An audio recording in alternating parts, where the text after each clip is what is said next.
영화를 꿈꿨던 소년에서 천만 관객 감독으로 급기야 칸 황금 종려상에 이어 아카데미 4관왕을 차지한 봉준호 감독.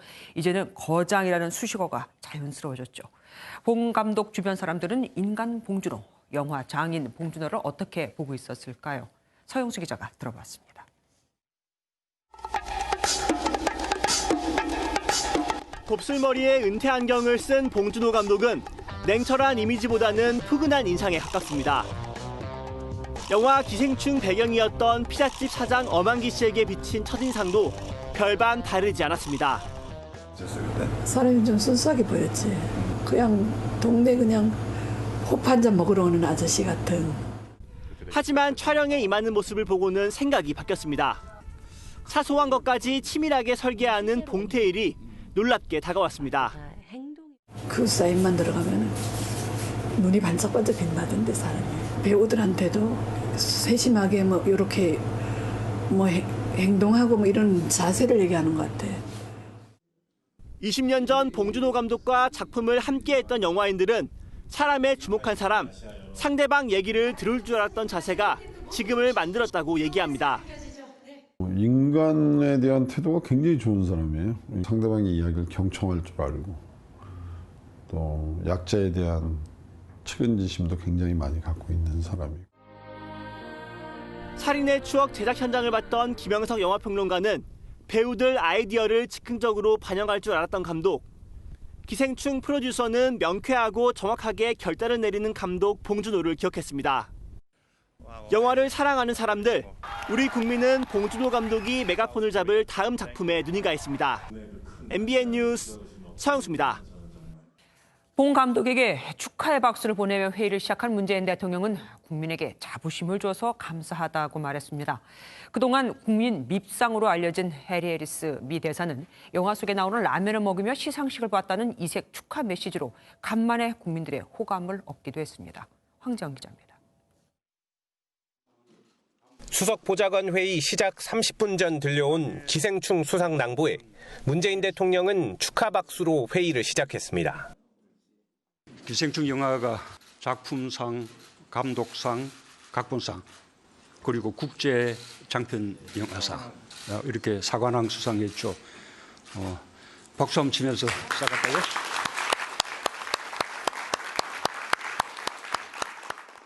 곧이어 문 대통령은 SNS 메시지를 내고 어려움을 함께 이겨내고 있는 국민들께 자부심과 용기를 줘 감사하다고 밝혔습니다.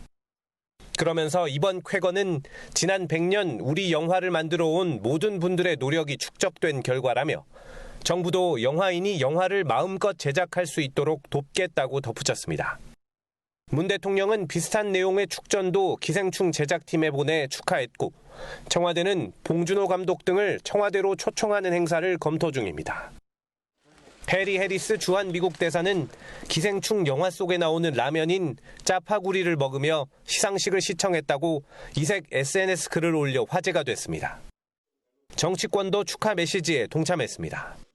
더불어민주당은 한국 문화의 저력을 다시 한번 세계에 과시했다고 밝혔고 자유한국당은 신종 코로나 바이러스로 침체에 빠진 한국에 전해진 단비 같은 소식이라고 논평했습니다. MBN 뉴스 황전입니다. 이번엔 신종 코로나 소식으로 가보겠습니다. 다행히 국내 추가 확진자도 나오지 않았고 환자 한 명이 또 퇴원을 했습니다. 4번째 퇴원이죠. 하지만 중국 광동성에 체류 중인 교민 3명은 확진 판정을 받기도 했습니다. 이수아 기자가 보도합니다. 국내에서 신종 코로나 바이러스 환자는 늘어나지 않았습니다. 하지만 중국 현지에서는 처음으로 우리나라 국민의 감염 사례가 확인됐습니다. 산둥성에 체류 중인 한국 교민 가족인데 중국인 아내를 둔 남편과 자녀 2명 등 3명이 지난주 확진 판정을 받은 것으로 전해집니다. 앞서 1월 31일에 확진 판정을 받은 중국인 여성의 가족으로 현재까지 3명의 상태는 안정적이며 정부는 춘절 연휴가 끝나고 대규모 이동이 시작됨에 따라 중국 내 확산 범위가 더 넓어질 것으로 보고 중국발 입국자에 대한 모니터링을 강화합니다. 오는 12일부터는 자가 진단 앱을 시행하는데 중국발 입국자는 입국 뒤 14일 동안 매일 건강 상태를 보고해야 합니다.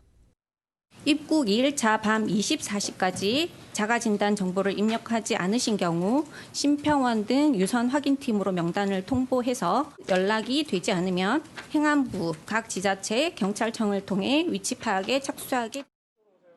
한편 서울대병원에서 격리 치료를 받아온 11번 환자는 오늘 퇴원했습니다. 이로써 국내 신종 코로나 바이러스 확진을 받았다가 퇴원한 환자는 모두 4명으로 늘었습니다.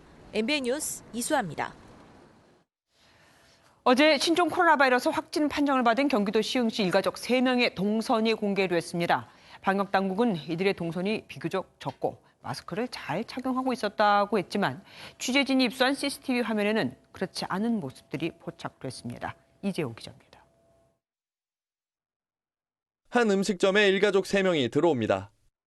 신종 코로나 바이러스 확진 판정을 받은 25번, 26번, 27번째 확진자 가족입니다. 모두 마스크를 착용한 상태로 점원의 안내를 받아 자리에 앉습니다. 30분 정도 식사를 마치고 나가는 일가족 중 아들이 먼저 계산을 하러 점원에게 다가갑니다. 그런데 마스크를 하지 않았습니다. 70대 여성도 그대로 가게를 나섭니다. 이들 2명 모두 증상이 나타나기 전이었지만 26번 확진자로 판명난 며느리는 이미 기침을 하는 상태였습니다. 이후 70대 여성은 이틀 뒤 집 앞에 마트를 방문하고 자택에 머물다 7km 정도 떨어진 선별진료소를 찾았습니다.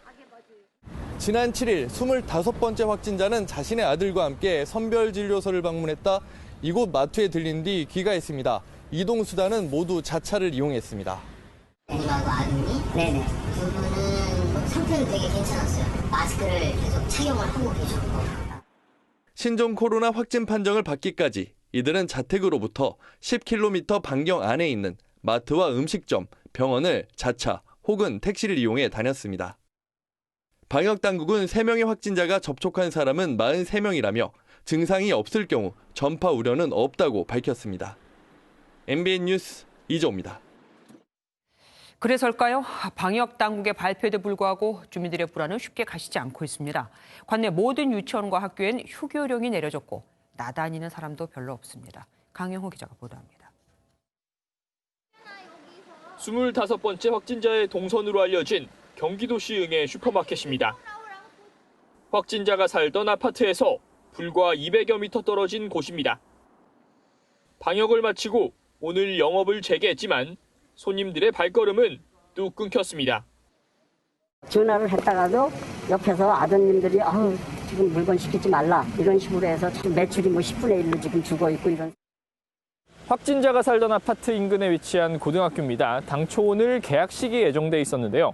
하지만 현재는 보시는 것처럼 휴교령과 출입 금지를 알리는 안내문이 정문에 붙어 있습니다. 관내 모든 어린이집과 유치원은 2차 감염에 대비해 휴원령이 내려졌습니다.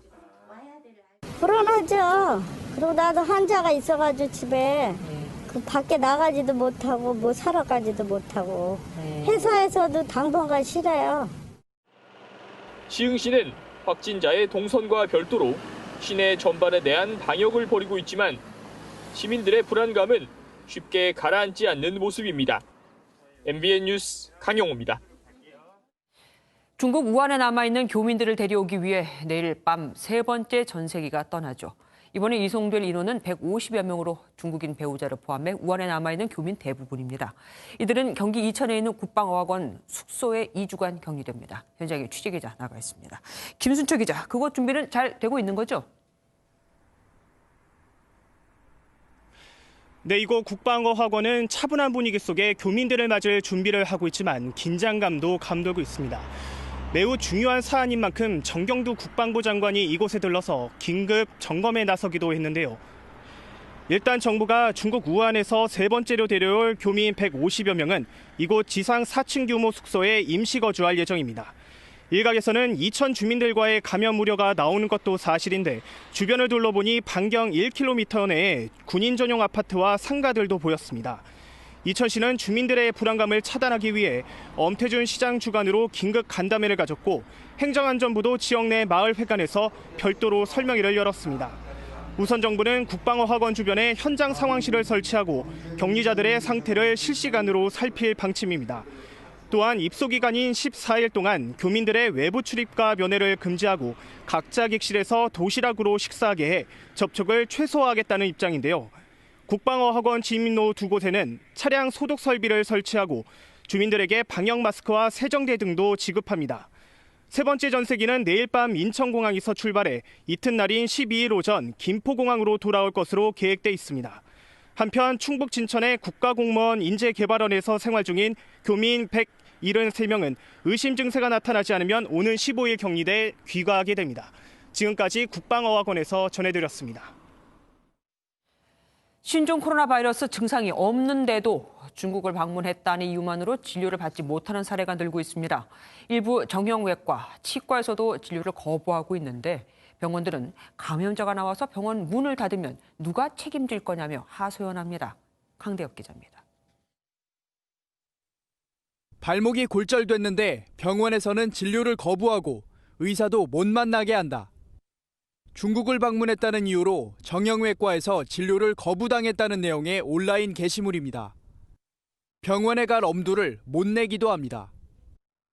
병원에 가려고 했는데 좀 진료 거부한다는 얘기도 있어서 무서워서 못 갔어요.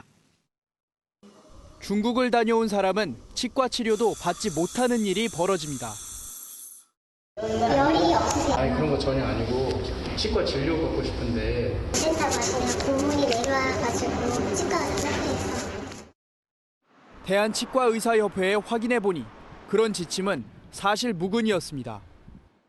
보건당국은 해외 방문자가 신종 코로나와 관련 없는 증상으로 내원하면 일상적인 진료를 할 것을 당부했지만 일부 병원은 사실상 진료 거부를 하고 있습니다. 의사들도 할 말은 있습니다. 열이 안 나면서 전염성을 갖고 있는 잠복기에 옮기는 경우도 생겼잖아요, 지금. 스치고 지나가도 휴지를 해야 되잖아요. 충분한 보상을 해주셔야지 의사들이 더 적극적으로 진료를 하지 않겠나 이렇게 생각합니다. 의사가 특별한 이유 없이 진료를 거부하면 의료법 위반 소지가 있다는 것을 알지만 병원 폐쇄를 막으려면 어쩔 수 없다고 하소연합니다. MBN 뉴스 강대엽입니다. 마스크 105만 개를 창고에 쌓아두고 불법 판매하는 업체가 적발됐습니다. 단속된 단일 업체로는 최대 물량입니다. 정부는 마스크는 물론 손소독제와 체온계 등도 특별 단속할 방침입니다. 이혁중 기자입니다. 경북 의성의 한 공장 창고입니다. 쌓여있는 박스를 열어보니 마스크가 쏟아져 나옵니다. 마스크인 걸 숨기기 위해 박스에 아무 표시를 안 했거나 다른 제품인 것처럼 위장했습니다. 근데 이게 마스크인데 왜 표시사항은 왜 다른 걸 돼 있어요? 아 그거 뭐 식약처에서 걸린다고 이걸로 바꿔줬다 그러던데. 그 공장에 계셨던 사장님. 이 업체는 보건용 마스크 105만 개를 쌓아두고 현금 14억 원을 받고 넘기려 했습니다. 단속반원이 구매자로 위장 접근해 적발했는데 지난해 월 평균 9천여 개를 판매했던 업체였습니다. 지난해 월 평균 판매량보다 150% 이상 5일 동안 보유하고 있었기 때문에 매점 해석 행위에 해당되는 거고요. 서울의 한 업체는 40만 개 안팎의 재고가 있는데도 온라인 마켓에 품절로 표시했습니다. 마스크 매점 매석은 2년 이하 징역 5천만 원 이하 벌금에 해당하는 불법 거래 행위입니다. 정부는 이런 가격 폭리와 매점 매석을 단속하는 동시에 특허청을 중심으로 마스크와 손소독제, 체온계의 위조품에 대해서도 단속합니다. 상표권 침해는 최고 징역 7년이나 1억 원 이하 벌금에 처할 수 있습니다. MBN 뉴스 이혁준입니다. 확진자가 다녀갔던 롯데백화점이 사흘간의 휴업을 끝내고 영업을 재개했죠. 이 기간 동안 무려 11번이나 방역을 했고 열 화상 카메라까지 도입했지만 손님이 없습니다. 휴업 기간 수백억 원의 매출 손해는 물론이고요. 근처의 자영업자들 역시 생계를 고민할 정도로 손해가 큽니다. 신용식 기자입니다. 신종 코로나 바이러스 확진자가 다녀간 롯데백화점 본점이 사흘간 휴업 후 다시 문을 열었습니다. 전 직원이 마스크를 착용했고 로비 한가운데엔 열 화상 카메라가 놓여 있습니다.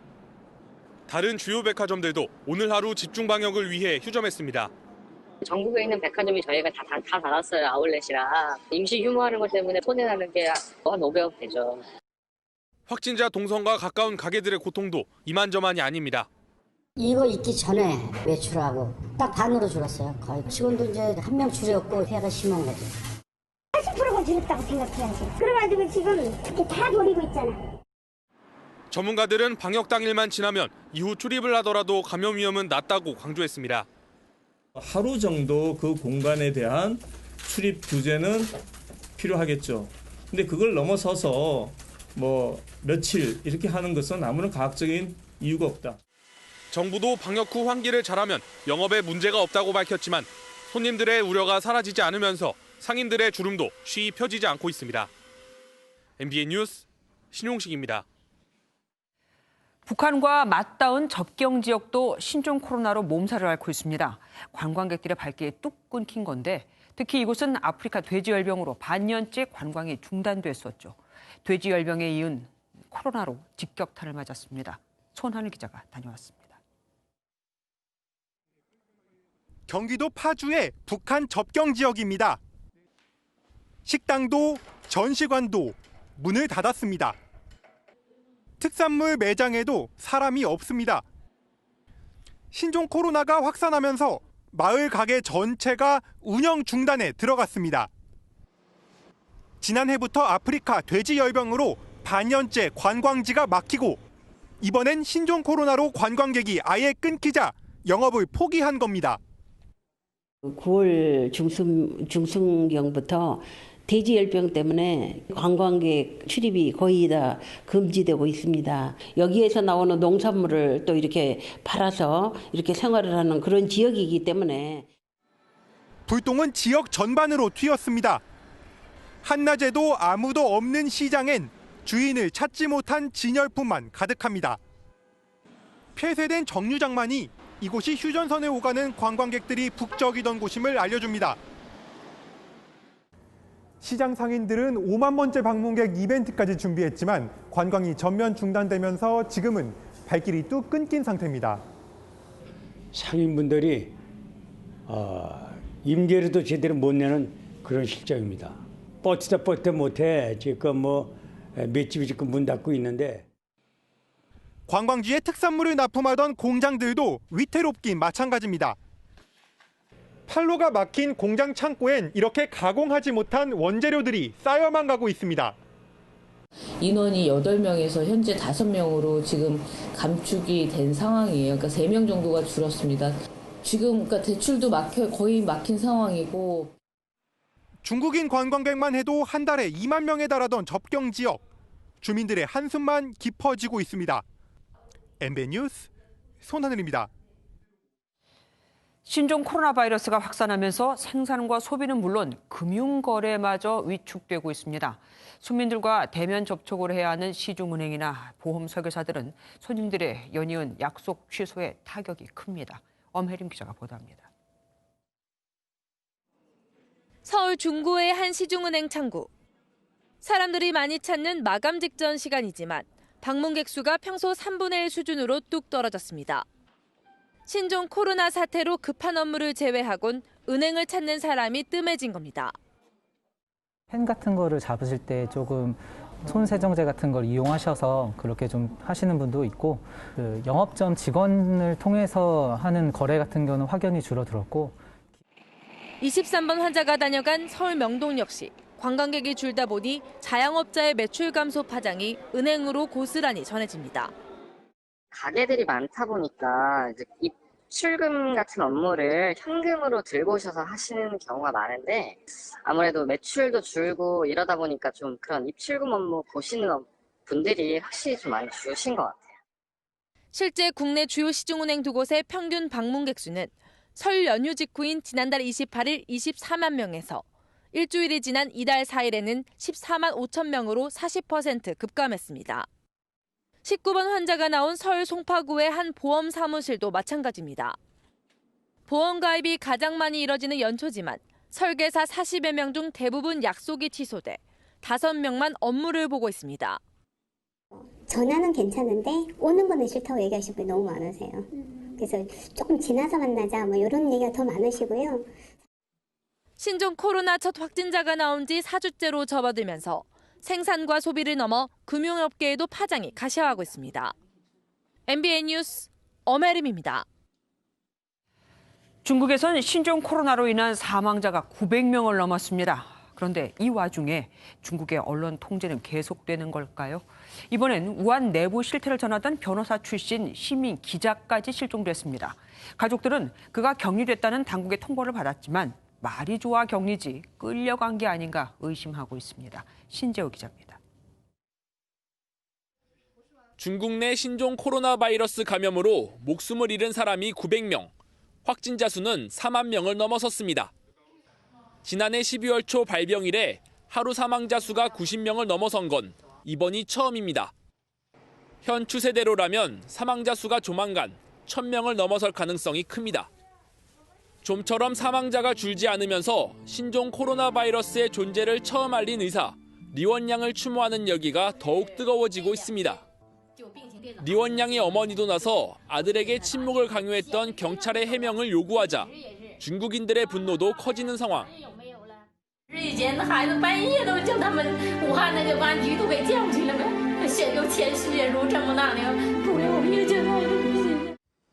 여기에 우한 내부에 들어가 현지 실태를 고발하던 시민기자 천추스가 실종됐습니다.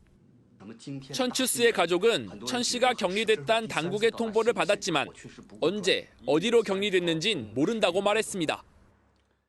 尤其是武汉的朋友帮我个忙帮我找找秋实他到底是什么情况请大家帮忙谢谢 당국이 계속해서 신종 코로나 바이러스에 대한 정보를 통제하고 있는 상황에서 진실을 알리려던 시민들의 신변에 문제가 생기면서 중국 민심이 크게 흔들리고 있습니다. MBN 뉴스 신재우입니다. 정박해 있는 일본 크루즈선에서 신종 코로나 바이러스 확진자가 60여 명 추가됐습니다. 이제 총 감염자 수는 130명을 넘었죠. 일본은 탑승자 전원에 대한 검사를 검토 중입니다. 사실 이게 맞죠? 김지영 기자입니다. 지난 5일부터 요코하마항 앞바다에 격리돼 정박 중인 일본 크루즈선에서 또 추가 확진자가 발생했습니다. 교도통신과 NHK는 일본 정부 관계자의 말을 인용해 신종 코로나 바이러스 검사에서 60여 명이 양성 반응을 보였다고 밝혔습니다. 처음 10명의 집단 감염이 확인된 후 지난 9일까지의 감염자 수는 70명이었는데 오늘 추가 발생으로 총 감염자가 130여 명이 된 겁니다. 크루즈선 탑승객 약 3,600명 가운데 발열 등의 증상이 있는 승객이 적지 않은 것으로 알려져 감염자 수는 계속 늘어날 가능성이 큽니다. 일본 정부는 오는 14일까지 승객의 객실 대기 방침을 유지하면서 탑승객 전원에 대한 신종 코로나 검사를 검토 중입니다. 出る時にももう一度チェックをすべきではないかという声もいろいろいただいておりますので、私どもとしてはそういう声も受け止めながら。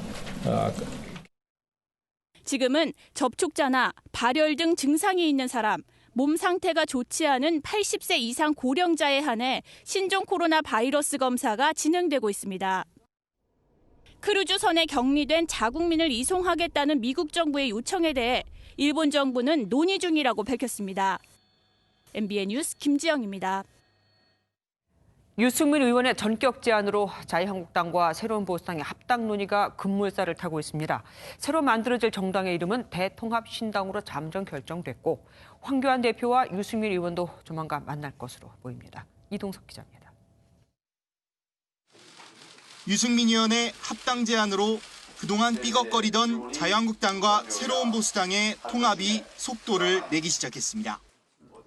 합당과 총선 불출마에 대한 소신 있는 입장을 밝혔습니다. 자유한국당은 적극 환영하는 바입니다. 변화와 개혁이 핵심입니다. 세수를 새 부대에 담자는 것입니다. 황교안 대표는 박형준 위원장이 이끄는 통합신당 준비위원회에서 결정해야 한다고 공을 넘겼고 정병국 새로운 보수당 의원이 통준위에 새로 참여했습니다. 초심으로 돌아가야 합니다. 버릴 것은 더 과감히 버리고 원칙은 지켜나가야 한다. 통준위는 논의 끝에 신당 명칭을 대통합 신당으로 잠정 합의했고 오는 16일 출범식을 열기로 했습니다. 한국당도 오는 13일 전국위원회를 열어 신설 합당 결의안 채택과 권한을 최고위원회에 넘길 것을 의결할 예정입니다. 황교안, 유승민 회동이 임박한 것으로 전해진 가운데 신당 지도체제와 공천관리위원회 구성을 놓고 관심이 집중되고 있습니다. MBN 뉴스 이동석입니다. 황교안 자유한국당 대표가 어제 종로 첫 지역구 방문해서 5.18 광주 민주화운동을 사태라고 표현해 논란이 일고 있습니다. 여야는 황 대표의 발언을 강력 비판하고 사과를 촉구했습니다. 전정인 기자입니다. 종로 출마 선언 이후 첫 지역구를 방문한 황교안 자유한국당 대표. 모교인 성균관대학교 인근 분식점을 찾아 학창 시절을 회상하다 1980년에 무슨 사태가 있었다고 말합니다. 1980년 그때 뭐 하여튼 무슨 사태가 있었죠. 그래서 학교가 휴교되고 뭐 이랬던 기억도 나고 그러네. 성대 법학과 76학번인 황 대표는 1980년 당시 4학년에 재학 중이었던 만큼 5.18 민주화 운동을 언급한 것으로 보입니다. 황 대표의 발언이 알려지자 여야 정치권은 일제히 비판하고 나섰습니다. 더불어민주당은 천박한 역사 인식이라며 황 대표의 사죄를 촉구했고 다른 야당들도 강도 높게 비판했습니다. 뼛속까지 공안검사적 시각을 가지고 있음을 보여주는 것입니다. 제1야당 대표로서 또 종로 지역구에 출마할 후보로서 있을 수 없는 일입니다.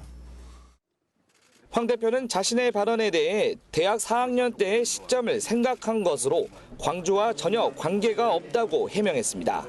MBN 뉴스 전정인입니다.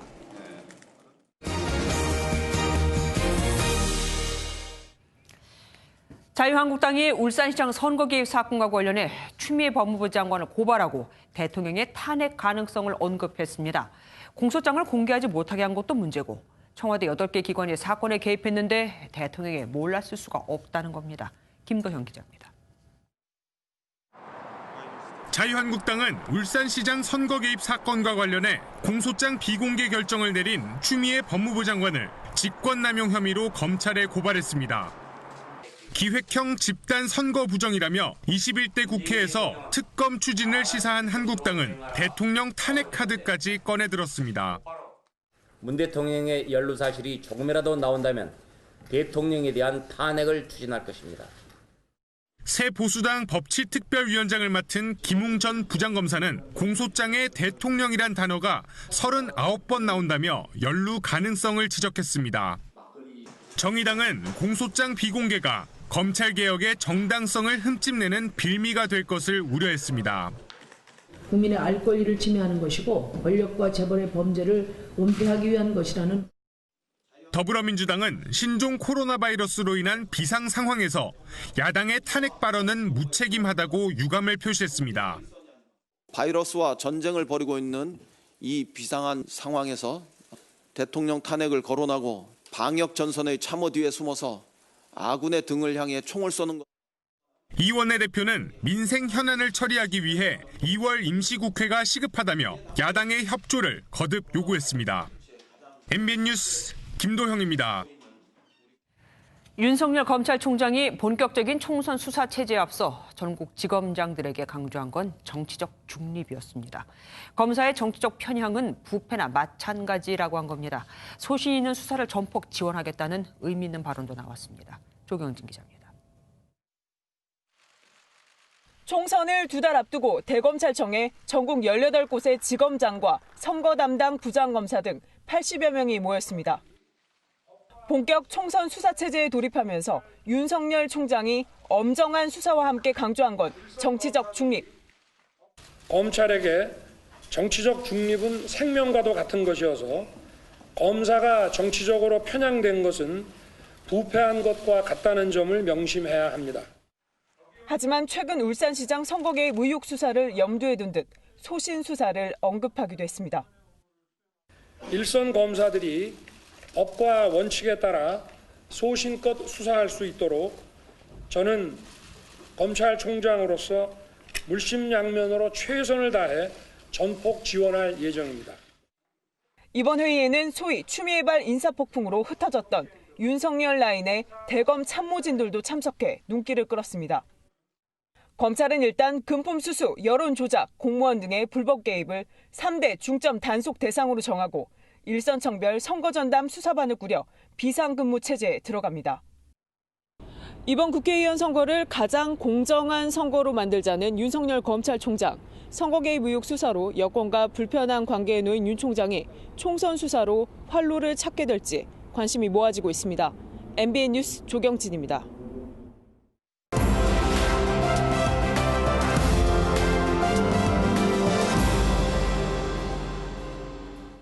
픽뉴스 시간입니다. 오늘은 윤길환 기자와 함께하겠습니다. 어서 오십시오. 오늘 첫 번째 키워드는 뭡니까? 네, 첫 번째 키워드 소금 마스크입니다. 얼마 전에 우리 무슨 과일 껍질로 만든 마스크 얘기도 했었는데 이번에는 소금으로 만든 겁니까? 네, 소금으로 마스크를 만들었다는 말이 맞는데요. 정확히 말을 하면 마스크 필터에 소금을 입힌 마스크란 뜻입니다. 최근 캐나다에서 이 마스크가 개발됐다며 현지 언론이 게임 체인저, 즉 상황 판도를 완전히 바꿔놓는 사건이라고 평가했습니다. 이 소금 마스크가 효과가 어떻길래 이렇게까지 얘기를 하는 겁니까? 네, 방금 이야기한 대로 마스크 필터에 소금이 입혀져 있는데요. 공기 중에 바이러스를 옮기는 침방울 등이 마스크 표면에 닿으면 소금이 녹고 물방울은 증발합니다. 그러면서 소금 결정이 자라는데 이 결정에 날카로운 모서리가 바이러스를 파괴하는 원리입니다. 네. 연구진이 3가지 종류의 인플루엔자 바이러스를 대상으로 실험했더니 5분 만에 99%가 비활성화됐고 30분 만에 완전히 파괴됐다는 설명입니다. 이 설명대로라면 지금 한창 유행하고 있는 신종 코로나 바이러스도 이 마스크가 효과가 있겠네요. 네, 그 말보다 먼저 이 소금 마스크 연구 개발자를 보면요. 놀랍게도 한국인입니다. 네. 네, 캐나다 엘버타대 화학재료공학과의 최유직 교수인데요. 최 교수 연구팀은 이 소금 코팅 마스크 연구를 지난 2015년부터 시작했습니다. 연구팀은 이 마스크가 얇은 보호막이 있는 어떤 종류의 바이러스도 물리적으로 파괴하는 기능이 있어 신종 코로나에도 효과가 있을 것으로 보고 있습니다. 조만간에 중국 등과 공동 실험을 할 것으로 알려졌는데 상용화가 보통 1년쯤 걸리지만 지금처럼 특수한 상황을 고려해 본다면 실험에서 입증될 때 빠른 도입도 기대할 수 있을 것으로 보입니다. 개발자가 한국인이라니까 더 반갑네요. 얼른 실험이 끝나고 이 코로나 바이러스도 효과가 있다는 얘기가 들렸으면 좋겠습니다. 다음 키워드는 뭡니까? 네, 다음 키워드는 순찰차 쪽잠입니다. 누가 쪽잠을 잤나 보죠, 차에서? 네, 최근 전북지방경찰청이 야간 근무를 소홀히 한 지구대 그리고 파출소 직원 15명에게 경고 처분했습니다. 해당 직원들은 근무 시간에 순찰차를 세우고 쪽잠을 자거나 불을 끄고 쉬다가 적발됐는데요. 몇몇은 지정된 순찰 구역을 벗어나 쉬기도 했습니다. 일하라는 시간에 쉬고 잠을 자고 그랬으니까 처분을 받은 것 같은데 문제가 있습니까? 네, 먼저 앞서 말한 경고는 징계위원회를 통한 공식 징계는 아닙니다. 네. 하지만 근무평가와 승진 등 향후 인사 때 불이익을 받을 수 있는 처분인데요. 그런데 이 처분이 알려지자 일선 경찰관들의 불만의 목소리가 터져나오고 있습니다. 청와대 국민청원엔 경찰관도 소방관처럼 대우해 주세요라는 글이 올라왔는데요. 네, 지금 보시는 것처럼 소방관은 밤에 신고 출동이 거의 없어서 소방차를 보관하는 문을 닫고 이불 깔고 편하게 자는데 경찰은 밤새 신고 출동하고 순찰차에서 쪼그려 잠을 자도 징계를 먹는다는 겁니다. 네. 다시 말해서 경찰의 근무 환경과 대우를 높여줘야 하는 게 먼저라는 거죠. 시민들의 반응은 어떻습니까? 네, 시민들이 쓴 인터넷 댓글을 보면 경찰이 소방보다 부당한 대우를 받는다고 옹호하는 내용도 물론 있습니다. 네. 그런데 너도 나도 경찰관이 외진 곳에 차 세워놓고 자는 걸 봤다는 등 이런 행동을 한 일부 경찰을 비난하는 글이 훨씬 많은데요. 네. 열심히 일하는 소방을 끌어들이지 말고 맡은 바 임무를 다하고서 문제를 제기하는 게 맞다는 반응입니다. 국민들의 눈높이에 볼 때는 경찰은 24시간 잠들지 않은 기관이기 때문에 비록 개인적으로 어려움이 있다고 하더라도 최선을 다해서 근무를 하는 게 필요하다고 생각합니다. 국민들의 불편한 마음을 가라앉히는 게 먼저가 아닐까 싶습니다. 오늘 말씀 여기까지 듣겠습니다. 감사합니다. MBN이 연속 단독 보도해드렸던 11년지기 친구, 현직 경찰관 살해 사건의 공소장이 공개됐습니다. 피해자가 성범죄 사건으로 수사받았을 때 조언을 해줘서 고맙다면서 밥을 사는 자리였습니다. 그런데 죽인 거죠. 윤지원 기자 보도합니다. 사건의 발단은 지난해 12월 13일 술자리였습니다. 오신환 의원실을 통해 입수한 공소장에 따르면 가해자 A씨는 성범죄로 고소를 당해 실직에 대한 두려움으로 3개월 동안 술을 먹지 않다가 무혐의 처분을 받고 홀가분한 마음에 피해자인 친구와 만났습니다. 저녁 7시 20분쯤 만난 두 사람은 다음 날 새벽 1시 20분까지 세 차례 자리를 옮기며 소주 6병과 700ml 위스키 반병 등을 마셨습니다. 이후 A씨는 취했으니까 그만 가자며 피해자와 함께 택시를 타고 자신의 집으로 향합니다. 이 과정에서 피해자는 안 취했다며 A씨의 집에 가는 것을 거부했고 집에 도착해서도 실랑이가 계속되자 A씨는 이전에 배웠던 주짓수 기술로 피해자를 제압했습니다. 그 순간 억눌렸던 내면의 폭력적 성향은 술로 인해 봉인이 해제됐고 11년 우정은 그렇게 참혹한 폭력으로 짓밟혔습니다. A씨는 피해자가 결혼할 당시 사회를 봐줬고 피해자는 A씨가 성범죄 사건으로 수사받았을 때 조언을 해줄 정도로 친분이 두터웠던 것으로 알려져 충격은 더 컸습니다. 서류 절차나 이런 거를 제 남편이 경찰이다 보니까 이제 도움을 좀 준 부분이 있습니다. 도와줘서 고맙다, 내가 밥을 사겠다라고 해서 불러낸 자리였어요. A씨에 대한 첫 재판은 내일 서울 남부지법에서 열립니다. MBN 뉴스 윤지원입니다.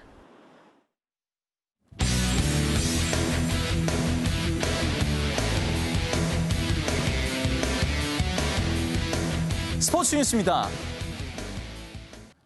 전통 무예인 태권도 하면 절도 있는 품새와 격파를 먼저 생각하는데요. 요즘 K-팝과 한류 콘텐츠를 접목한 세련된 공연 시범으로 세계인의 눈길을 사로잡고 있습니다. 김동환 기자가 보도합니다.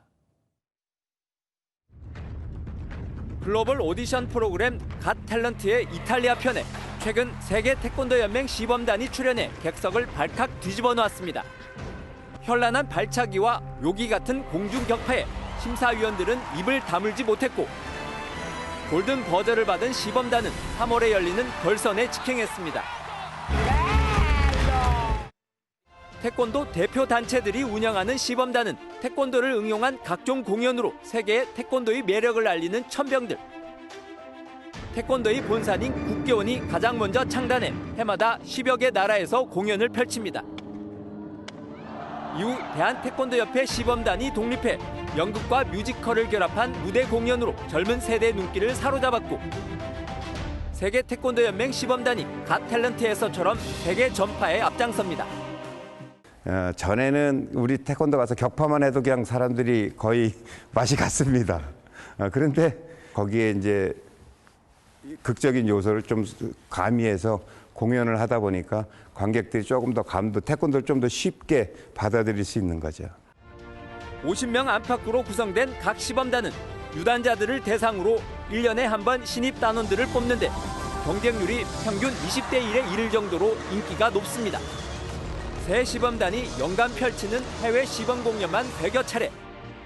태권도가 가장 한국적인 스포츠와 문화를 결합시켜 새로운 한류를 일으키고 있습니다. MBN 뉴스 김동환입니다.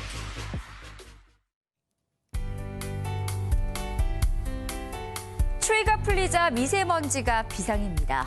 내일은 서쪽을 중심으로 잿빛 하늘이 예상되는데요. 오늘 들어온 미세먼지가 남아있는 데다 대기가 정체되어 있어서 내일 수도권과 충청, 호남과 제주를 중심으로 미세먼지 농도가 매우 높게 나타나겠습니다. 이번 한 주 동안 포근한 겨울 날씨가 예상됩니다. 특히 내일부터 남서풍이 불면서 기온이 더욱 오르겠는데요. 내일 서울의 한낮 기온은 13도 안팎으로 평년보다 9도 정도나 높아 3월 중순에 해당하는 기온을 보이겠습니다. 한편 내일 밤부터 모레 사이에는 전국에 비 예보가 나와 있습니다.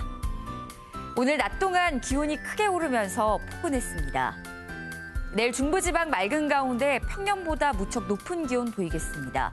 서해안과 내륙을 따라서는 아침에 안개가 짙겠습니다. 남부지방 차차 흐려져 밤부터 전남 해안과 제주에서 비가 오기 시작합니다. 동부 지역 강릉의 한낮 기온은 14도가 예상되고요. 포항도 15도까지 올라 포근하겠습니다. 내일 밤부터 내리는 비는 남해안과 제주에 집중되겠고 바람도 무척 강하게 불 것으로 보입니다. 날씨였습니다. MBN이 선정한 이 한 장의 사진입니다. DLF 사태, 라인펀드 환매 중단. 투자자들이 상품에 대한 설명도 제대로 못 들은 채 큰 은행이니까 알아서 잘 추천해 주겠지 하는 마음에 가입했다가 문제가 생긴 경우들이죠. 그래서 지금 일부 은행들이 인공지능 AI를 도입합니다.